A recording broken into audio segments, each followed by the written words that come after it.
just dialed in from the football offices there in Arkansas. Coach Pittman, thanks for calling in. Really appreciate it. How are you? Doing great. How are you doing? We are outstanding. We're very happy to have you on with us today. And I just wonder, what's the last week been? Because I know you had a crazy 2-month period from, I knew probably even before the hiring, leading up to the hiring. I know that would have been crazy. And then, the 2-month recruiting process that ended on Wednesday. And I know recruiting never ends, but the 2020 class is now taken care of. So what's the last week been like for you? Been able to take a breath? Have you added a couple hours of sleep to your night? Yeah, we, Wednesday night after signing, we had some donors come into the stadium and talked about recruiting, and then Thursday came back to work. Friday, we went down Friday early. We left 5:15 a.m. to get down to hear the state champion high school Arkansas coaches speak at the clinic down in Hot Springs, and came back on Sunday and gave the guys off yesterday. Took a day off because they've been gone so long in recruiting, and we're back at it today. Back at it today. So I guess from what I gathered from listening to the coaches speak with the media last week, there's a lot of meetings going on, and kind of I don't know if installing schemes and everything is exactly what's happening, but what's going on at the meetings with the coaches now and the players being involved in it? No, the players aren't being involved right now, and what we're trying to do is get everybody on the same page and learn the offense, learn the defense. They're watching some film now, both sides of the ball, and terminology, getting the playbooks ready, things of that nature, as our players are still lifting and running during the afternoons. So I guess it's like a get-to-know-you period for the coaches. Would that be accurate? I think so. Both coordinators will set their expectations on both sides of the ball. And, of course, Scott Fountain's doing his special teams playbook as we speak. But it's getting to know personalities, getting to know who's going to throw ideas in there, who's going to be able to add to the playbook and to the film study and all those things. And so I think the coordinators after this week will come out with a little bit better sense of who they have in their rooms with them. I saw where Coach Stepp had said that he really felt he got to know you while he was road tripping with you while recruiting over the previous month or so. And I know that the meetings are also a get to know you thing for these coaches, but for you, I mean, do you feel like you get to know your coaching staff better in meetings, or when you get a chance to travel with them one-on-one the way you did with Coach Stepp? Well, I think obviously the travel part, you see them kind of in all aspects of their life and get to know them a little bit more personally then. In our building, it's more about ball, what we should do, how we're trying to help these guys out, the kids, the players. And then I sit in on the offensive and defensive staff meetings as well and get to know the guys' brains as far as ball goes. Coach, how do you and your coaches sell Arkansas and the state to recruits that are outside of Arkansas who haven't been to Fayetteville? I think the big sell is our personality, the trust factor, the fact that, I'm going to be here for a long time. However long they'll let me stay, that's how long I'm going to be here. And, a lot of people are looking for that, but the bottom line is you're trying to sell yourself. You're trying to sell how you can take care of the guys.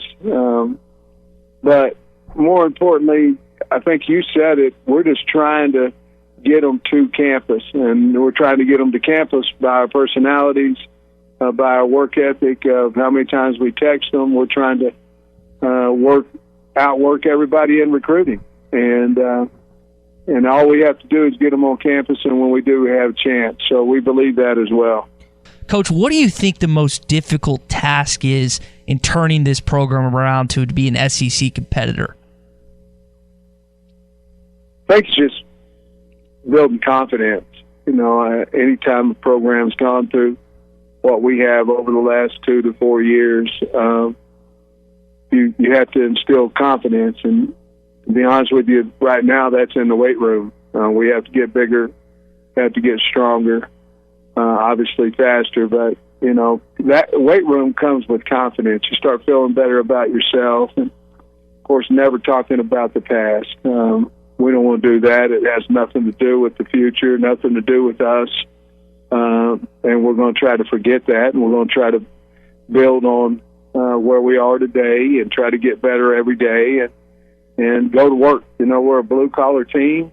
We're trying to instill toughness and physicality and being mentally strong and confidence. And that's what we're trying to do every day. Coach, I know you've laid out your timeline of when you want to play the spring game, when spring practice starts. Do you have an idea of when you, Kendall, and the rest of the staff want to name a starting quarterback? No. No, we don't. We got to get to know all of them, and I'm sure it'll be a ways in spring ball. We want to make sure that everybody gets ample opportunity to be the quarterback, be the tailback, be the left tackle, be whoever. But no, we haven't discussed that, and it'll be a ways down the road. Coach Pittman, one word that you've used here, and I've heard used a lot, not just in football, but really every sport in college, is the ability to develop the players that you get to campus. I mean, there's one thing about getting a highly recruited kid on campus, but you got to be able to develop him. And I mean, I think that's one of the things you've been very good at as in your tenure as an offensive line coach, is developing players from high schoolers to collegiate athletes.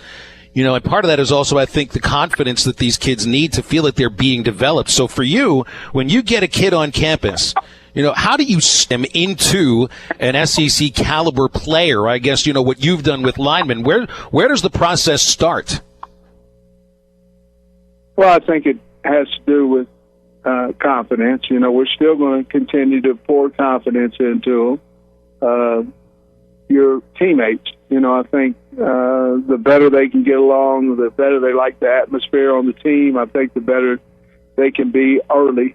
But the weight room has a lot to do with that as well. And basically it's just constant communication and constant building.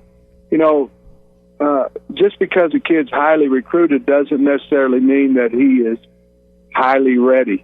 And so we're trying to develop all of them.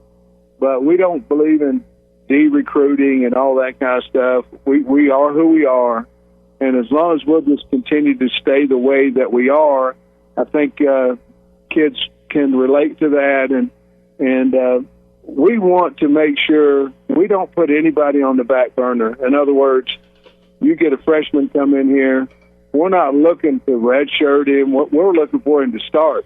And then we'll go back from there. But the only way you can do that is they get the reps. And so the young guys are going to get as many reps as the old guys, and we're going to try to find out if they can help us this year or not. And I think kids like that when they first come in. They feel more of a part of the team that way. Yeah, well, I think that also engenders loyalty from those kids, and that's something that I hear from your assistants.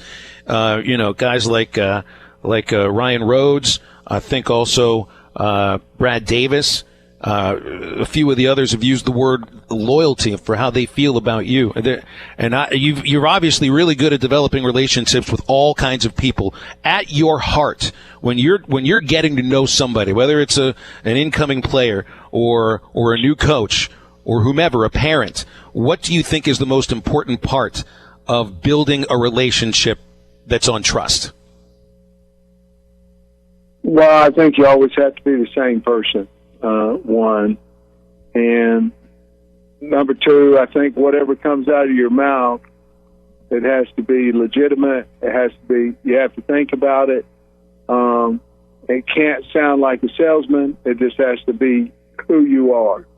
And, I think Kirby Smart said a while back that I was a good, whether I am or not, I don't know, but he said he thought I was a good recruiter, and the reason I am is because I'm always the same, and I never have to act like somebody I'm not.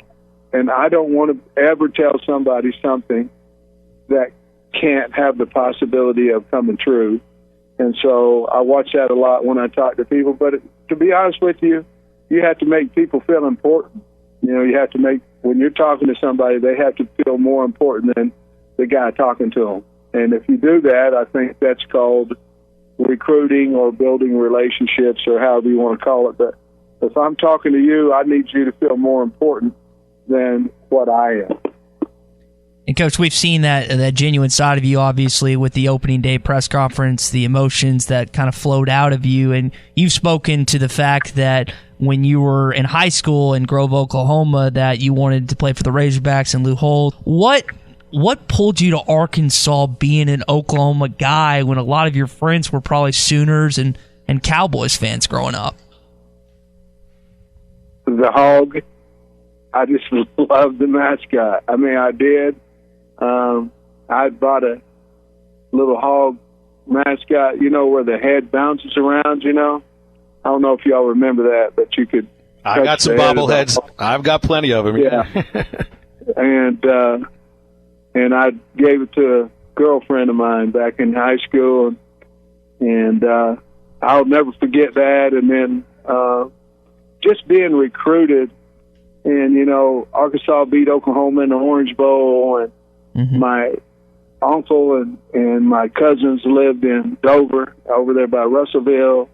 And, you know, I came to camp here, and it's like anybody. They come to camp, and they were treated well and were able to compete, and it's close to home. I just really enjoyed it. Your favorite eatery, favorite bar, favorite spot to go grab a bite after practice? Well, as you can see, I'm pretty comfortable with any of them, but you know, I can't tell you that, because if I do, I'm gonna make some other restaurants. You're gonna upset someone. That's right. All of them are. That's good. Right. They're down on Dixon Street.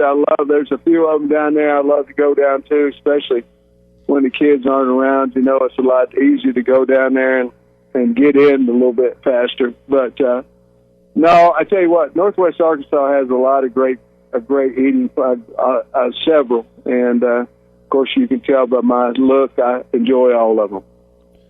Coach Pittman, really appreciate you calling in. I know things are really busy, so we'll let you head out. Thanks so much for your time, and good luck leading into spring practice. Thank you so much, guys. Go Hogs.